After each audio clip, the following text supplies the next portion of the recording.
Je bénirai l'Éternel en tout temps. Ses louanges seront toujours dans ma bouche. Oh, j'aime qu'on ait un problème. Et puis qu'elle est content comme ça. Ah, m'pas caché, Dieu. Depuis que commence à lire Bible chaque jour, je senti charge problème moi yo sorti sous dôme. Oh, si c'est comme ça, moi pour aller couvrir acheter un Bible. Dégagez au marché. Mais en attendant, ou qu'attendez radio télévision d'espoir? Radio Vision d'Espoir. Oh, moi t'attendais une annonce comme ça, oui. Mais qui ça a te dit? Lecture de la Bible en un an. Une émission qui vous accompagne à la découverte des trésors cachés de la parole de Dieu sur Radio Télévision d'Espoir. Chaque jour de 11h à 11h30 du matin, excepté mercredi 5h30, 6h de l'après-midi, samedi 7h30, 8h du matin, avec les sœurs Chantal Saint-Hubert, Claude Louis Orisma et votre servante Maudeline Maurice Hilaire.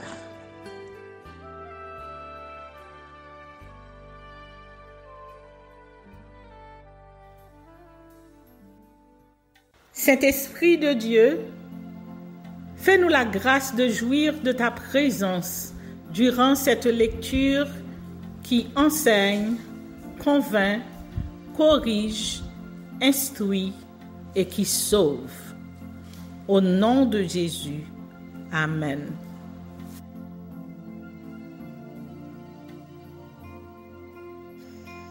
Exode chapitre 5. Moïse et Aaron devant le roi d'Égypte. Moïse et Aaron se rendirent ensuite auprès de Pharaon, et ils lui dirent: Ainsi parle l'Éternel, le Dieu d'Israël. Laisse aller mon peuple pour qu'il célèbre au désert une fête en mon honneur. Pharaon répondit: Qui est l'Éternel pour que j'obéisse à sa voix en laissant aller Israël? Je ne connais point l'Éternel, et je ne laisserai point aller Israël. Ils dirent: Le Dieu des Hébreux nous est apparu. Permets-nous de faire 3 journées de marche dans le désert pour offrir des sacrifices à l'Éternel, afin qu'il ne nous frappe pas de la peste ou de l'épée. Et le roi d'Égypte leur dit: Moïse et Aaron, pourquoi détournez-vous le peuple de son ouvrage?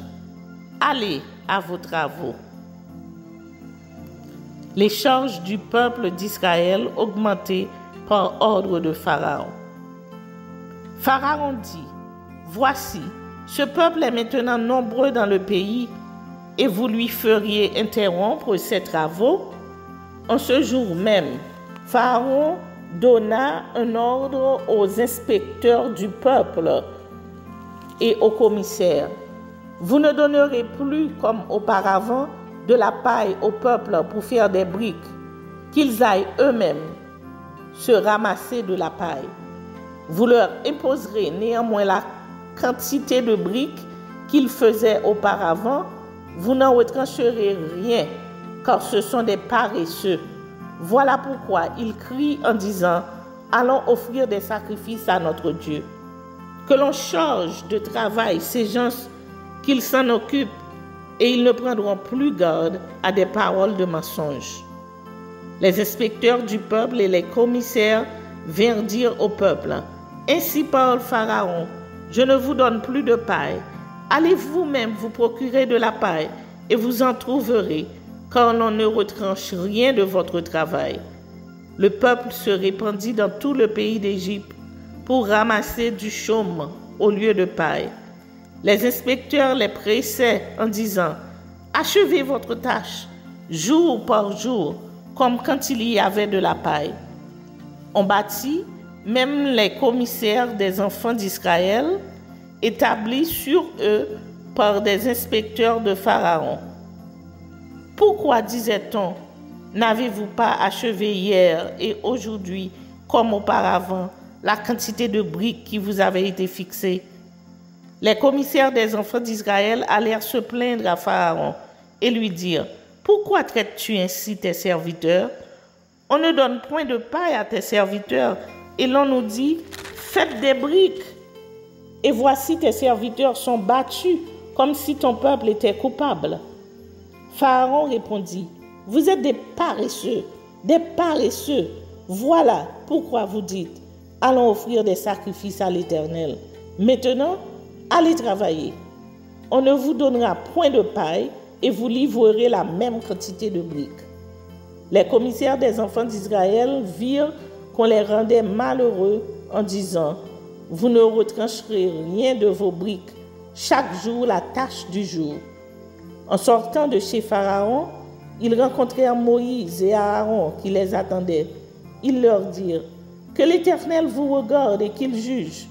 Vous nous avez rendus odieux à Pharaon et à ses serviteurs. Vous avez mis une épée dans leurs mains pour nous faire périr. » Moïse retourna vers l'Éternel et dit, « Seigneur, pourquoi as-tu fait du mal à ce peuple? Pourquoi m'as-tu envoyé? Depuis que je suis allé vers Pharaon pour parler en ton nom, il fait du mal à ce peuple, et tu n'as point délivré ton peuple. »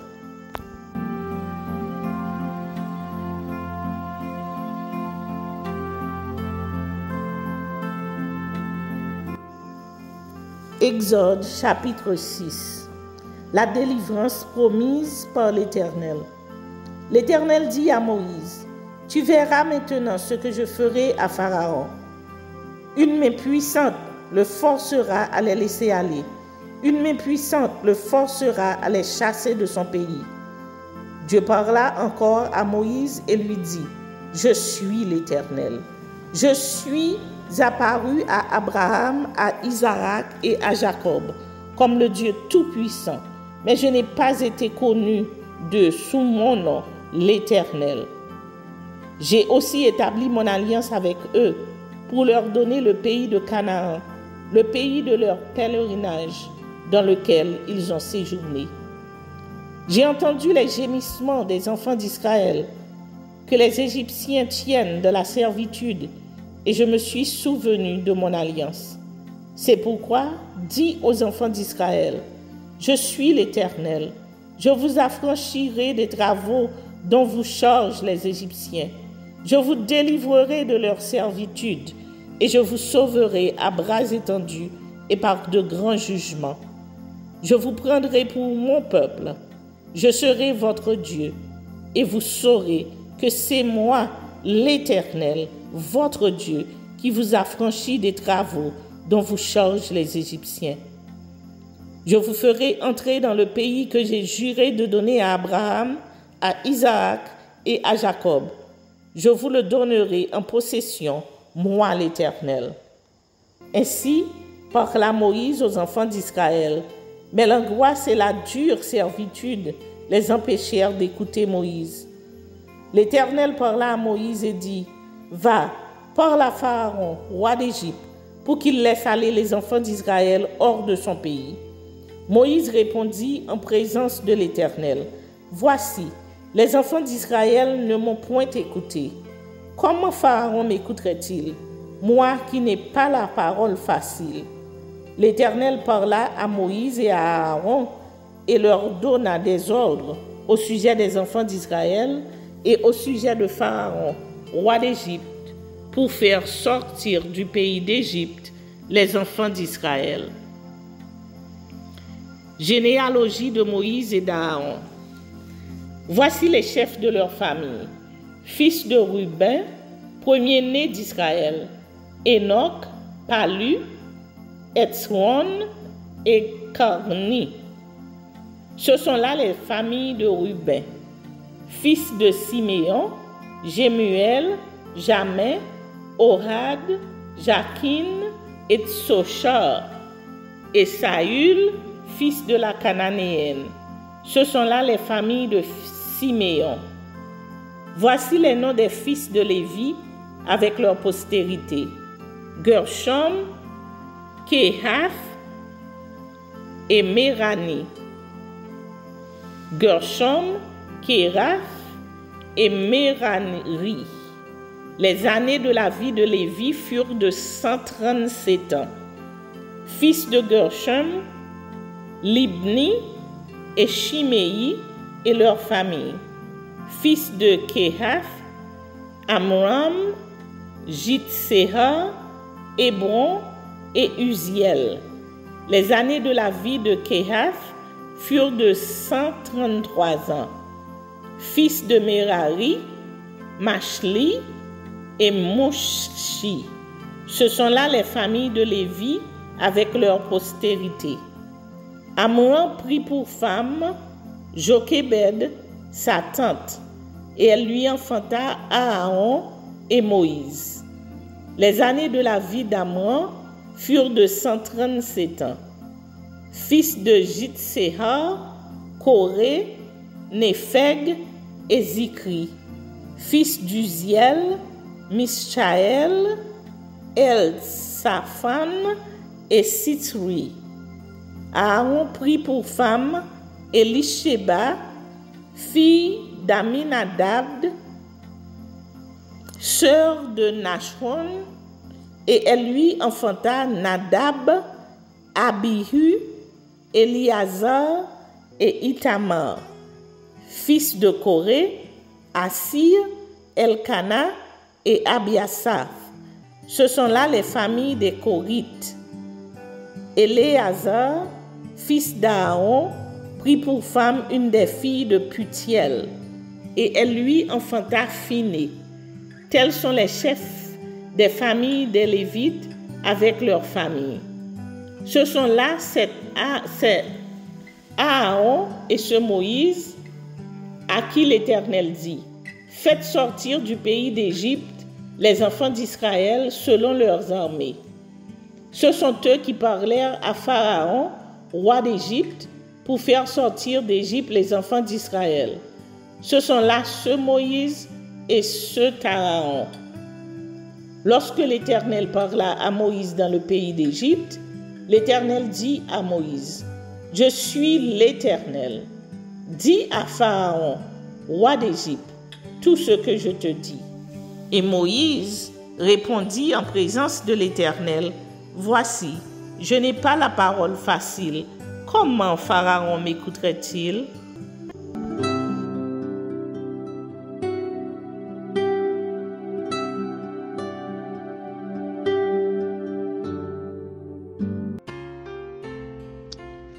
Psaume chapitre 73. Psaume d'Asaph. Oui, Dieu est bon pour Israël, pour ceux qui ont le cœur pur. Toutefois, mon pied allait fléchir, mes pas étaient sur le point de glisser, car je portais envie aux insensés en voyant le bonheur des méchants. Rien ne les tourmente jusqu'à leur mort, et leur corps est chargé d'un bon point. Ils n'ont aucune part aux souffrances humaines. Ils ne sont point frappés comme le reste des hommes. Aussi l'orgueil leur sert de collier, la violence est le vêtement qui les enveloppe. L'iniquité sort de leurs entrailles, les pensées de leur cœur se font le jour. Ils raillent et parlent méchamment d'opprimés. Ils préfèrent des discours hautains. Ils élèvent leur bouche jusqu'aux cieux et leur langue se promène sur la terre. Voilà pourquoi son peuple se tourne de leur côté. Il avale l'eau abondamment. Et il dit: comment Dieu saurait-il? Comment le Très-Haut connaîtrait-il? Ainsi sont les méchants. Toujours heureux, ils accroissent leur richesse. C'est donc en vain que j'ai purifié mon cœur et que j'ai lavé mes mains dans l'innocence. Chaque jour, je suis frappé. Tous les matins, mon châtiment est là. Si je disais, je veux parler comme eux, voici, je trahirais la race de tes enfants. Quand j'ai réfléchi là-dessus pour m'éclairer, la difficulté fut grande à mes yeux jusqu'à ce que j'eusse pénétrer dans les sanctuaires de Dieu et que juste pris garde au sort final des méchants. Oui, tu les places sur des voies glissantes, tu les fais tomber et les mets en ruine. Et quoi? En un instant, les voilà détruits. Ils sont enlevés, anéantis par une fin soudaine. Comme un songe au réveil, Seigneur, à ton réveil, tu repousses leur image. Lorsque mon cœur s'aigrissait et que je me sentais percé dans les entrailles, j'étais stupide et sans intelligence. J'étais à ton égard comme les bêtes. Cependant, je suis toujours avec toi. Tu m'as saisi la main droite. Tu me conduiras par ton conseil, puis tu me recevras dans la gloire. Quel autre ai-je au ciel que toi? Et sur la terre, je ne prends pas plaisir qu'en toi. Ma chair et mon cœur peuvent se consumer. Dieu sera toujours le rocher de mon cœur et mon portage. Car voici, ceux qui s'éloignent de toi périssent. Tu anéantis tous ceux qui te sont infidèles. Pour moi, m'approcher de Dieu, c'est mon bien. Je place mon refuge dans le Seigneur l'Éternel, afin de raconter toutes tes œuvres. Amen. Psaume chapitre 74. Cantique d'Asaph. Pourquoi, ô Dieu, rejettes-tu pour toujours? Pourquoi tires-tu contre le troupeau de ton pâturage? Souviens-toi de ton peuple que tu as acquis autrefois, que tu as racheté comme la tribu de ton héritage. Souviens-toi de la montagne de Sion où tu faisais ta résidence. Porte tes pas vers ces lieux constamment dévastés. L'ennemi a tout ravagé dans le sanctuaire. Tes adversaires ont rugi au milieu de ton temple. Ils ont établi pour signe leur signe. On les a vus pareils à celui qui lève la cognée dans une épaisse forêt. Et bientôt, ils ont brisé toutes les sculptures à coups de hache et de marteau. Ils ont mis le feu à ton sanctuaire. Ils ont abattu, profané la demeure de ton nom. Ils disaient en leur cœur, traitons-les tous avec violence. Ils ont brûlé dans le pays tous les lieux saints. Nous ne voyons plus nos signes. Il n'y a plus de prophètes et personne parmi nous qui sache jusqu'à quand. Jusqu'à quand, ô Dieu, l'oppresseur outragera-t-il? L'ennemi méprisera-t-il sans cesse ton nom? Pourquoi retires-tu ta main et ta droite? Sors-la de ton sein, détruis.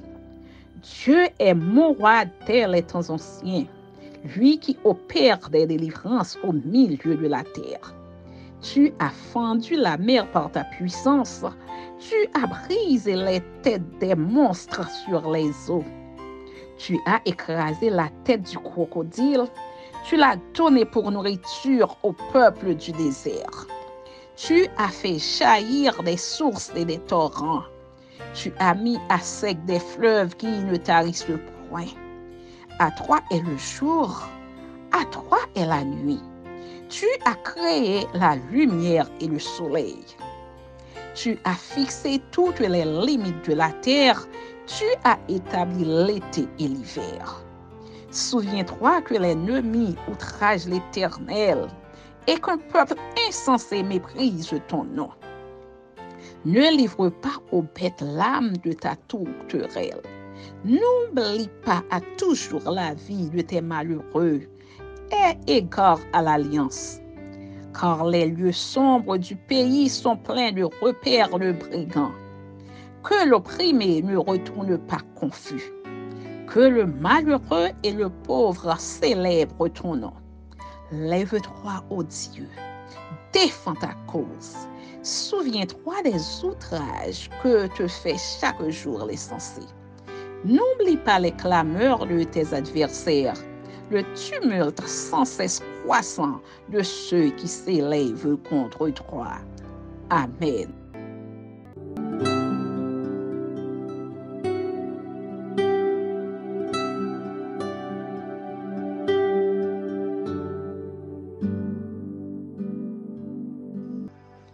Marc chapitre 15.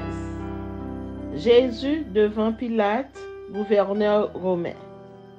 Dès le matin, les principaux sacrificateurs tinrent conseil avec les anciens et les scribes et tout le Sanhédrin.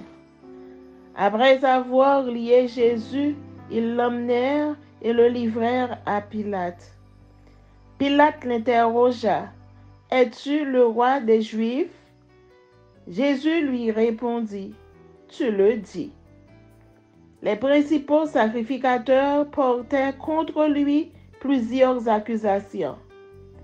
Pilate l'interrogea de nouveau: « Ne réponds-tu rien? Vois de combien de choses il t'accuse. » Et Jésus ne fit plus aucune réponse, ce qui étonna Pilate. Sentence de mort confirmée. Outrage des soldats. À chaque fête, il relâchait un prisonnier, celui que demandait la foule. Il y avait en prison un nommé Barabbas avec ses complices pour un meurtre qu'ils avaient commis dans une sédition. La foule, étant montée, se mit à demander ce qu'il avait coutume de leur accorder. Pilate leur répondit: « Voulez-vous que je vous relâche le roi des Juifs ?» Car il savait que c'était par envie que les principaux sacrificateurs l'avaient livré. Mais les chefs des sacrificateurs excitèrent la foule afin que Pilate leur relâchât plutôt Barabbas. Pilate, reprenant la parole, leur dit: « Que voulez-vous donc que je fasse de celui que vous appelez le roi des Juifs ?» Ils crièrent de nouveau: « Crucifie-le !» Pilate leur dit: « Quel mal a-t-il fait ?» Et ils crièrent encore plus fort: « Crucifie-le !» Pilate, voulant satisfaire la foule, leur relâcha Barabbas. Et après avoir fait battre de verges Jésus, il le livra pour être crucifié. Les soldats conduisirent Jésus dans l'intérieur de la cour, c'est-à-dire dans le prétoire, et ils assemblèrent toute la cohorte. Ils le revêtirent de pourpre et posèrent sur sa tête une couronne d'épines qu'ils avaient tressée. Puis ils se mirent à le saluer: « Salut, roi des Juifs !» Et ils lui frappaient la tête avec un roseau, crachaient sur lui et, fléchissant les genoux, ils se prosternaient devant lui. Après s'être ainsi moqués de lui, ils lui ôtèrent la pourpre, lui remirent ses vêtements et l'emmenèrent pour le crucifier.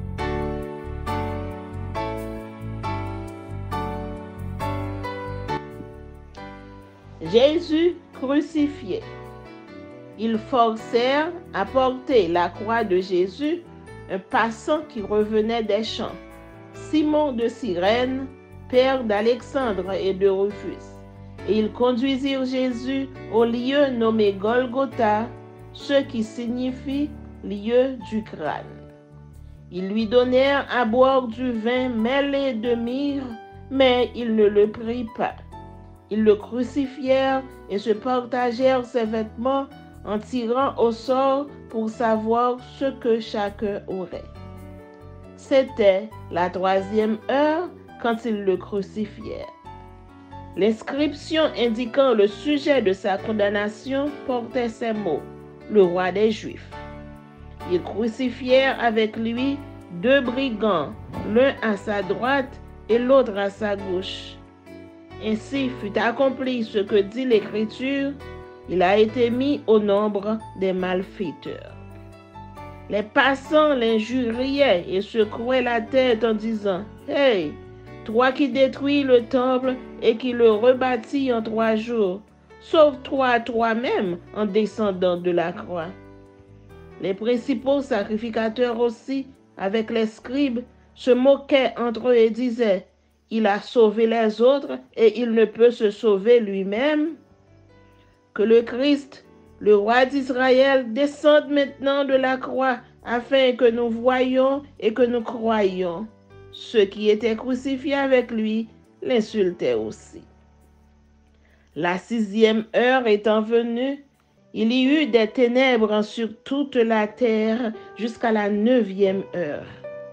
Et à la 9e heure, Jésus s'écria d'une voix forte, « Éloi, Éloi, lama sabachthani » ce qui signifie « Mon Dieu, pourquoi m'as-tu abandonné ?»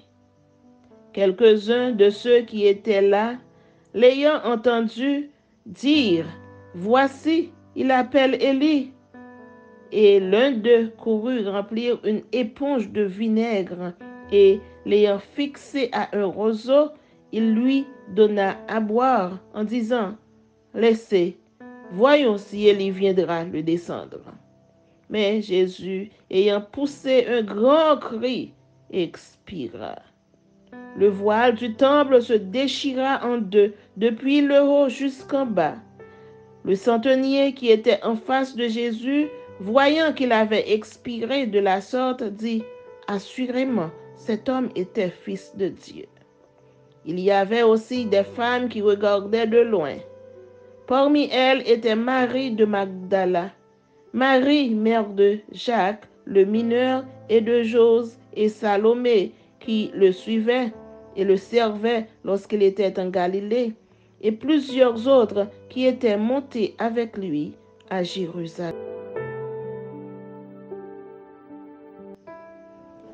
Le corps de Jésus mis dans un sépulcre.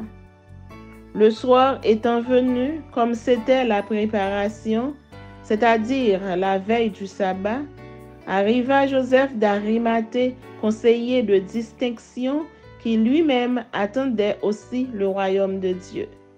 Il osa se rendre vers Pilate pour demander le corps de Jésus. Pilate s'étonna qu'il fût mort si tôt, fit venir le centenier et lui demanda s'il était mort depuis longtemps.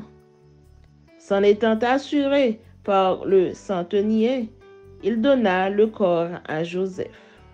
Et Joseph, ayant acheté un linceul, descendit Jésus de la croix, l'enveloppa du linceul et le déposa dans un sépulcre taillé dans le roc, puis il roula une pierre à l'entrée du sépulcre. Marie de Magdala et Marie, mère de Jose, regardaient où on le mettait.